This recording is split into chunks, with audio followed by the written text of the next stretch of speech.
आँखों के बारे में बात करेंगे। बहुत इम्पॉर्टेंट हिस्सा है हमारी ज़िंदगी का। अगर ये ना हो तो हम देख नहीं पाएंगे, एक दूसरे को नहीं देख पाएंगे, खूबसूरत दुनिया नहीं देख पाएंगे। तो जानना चाहेंगे कि ये आँखें कैसे काम करती हैं, क्या है इसकी संरचना जो है। कि जो आँखें हैं वो हमारे जो सेंसरी ऑर्गन्स हैं उसमें सबसे इम्पॉर्टेंट है, क्योंकि अगर हमारी आँखें नहीं होंगी तो हमें 80-90% जो परसेप्शन है हमारे आसपास की वो हो ही नहीं सकती है। और धीरे धीरे अगर आँखें खराब होने लगें तो आपका जीवन में इंटरेस्ट खत्म होने लग जाता है, लाइफ में इंटरेस्ट खत्म होता है और आपको लाइफ बिल्कुल नीरस सी लगती है। तो बहुत ज़रूरी है कि हमें अपनी आँखों को स्वस्थ रखना है, इनकी हेल्थ को मेंटेन करना है और हमें जो भगवान ने आँखें दी हैं, ये खूबसूरत सौगात दी है, इससे हम इस ब्यूटीफुल वर्ल्ड को देख सकें। तो ये जो कैसे काम करती हैं आँखें, जैसे ये होता है ना, कभी क्यूरियोसिटी होती है कि कैसे देखते हैं हम, कैसे क्या होता है इस आँखों के अंदर, थोड़ा सा उसके बारे में बताइए। ये ना बहुत एक इंटरेस्टिंग चीज़ है। जो हमारी आँखें ना एक कैमरा की तरह काम करती हैं। आपने नोट किया होगा कैमरा के डिफरेंट पार्ट्स हैं, लेंस है, पीछे एक फिल्म भी डलती थी पहले।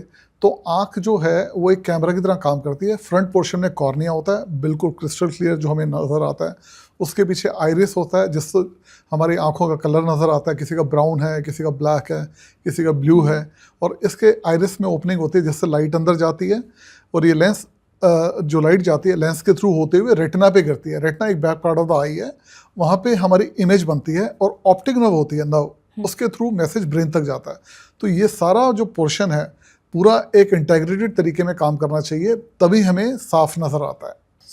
जैसा कि अभी हम लोग बात कर रहे हैं कि आँखों की जो प्रॉब्लम्स, कई सारी दिक्कतें होती हैं आँखों में। जैसे अब शुरुआत छोटी छोटी चीज़ों से करती हूँ, जैसे आँखों में बार बार खुजली होना, ये क्या सिम्टम हो सकता है? आँखों में जो खुजली है ना, जनरली ये एक एलर्जी को शो करता है, आँखों की एलर्जी को। इसको बोलते हैं एलर्जिक कंजंक्टिवाइटिस, की एलर्जी की वजह से कंजंक्टिवा में कुछ फॉरेन बॉडी सेंसेशन होती है आपको, आँखों में वाटरिंग होने लग जाती है, खुजली होती है और आपका बार बार रब करने का मन करता है। तो इसको एलर्जिक कंजंक्टिवाइटिस बोलते हैं। और जनरली ये एयर पॉलन से होती है, हवा में जो एयर पॉलन होते हैं। और सीजनल भी होती है कि जब कटाई का टाइम होता है, पॉलन ज़्यादा होते हैं फसल की कटाई, तो उस टाइम में बढ़ने से आँखों में एलर्जीज बढ़ जाती हैं। और कुछ पेशेंट ऐसे होते हैं वो प्रोन होते हैं एलर्जीज के लिए, जिनको एस्थमा की दिक्कत होती है, स्किन एलर्जीज होती हैं, उनमें आँखों की एलर्जी के चांसेस काफ़ी ज़्यादा होते हैं। तो उसकी वजह से खुजली, इचिंग, वाटरिंग सब कुछ होने लग जाता है।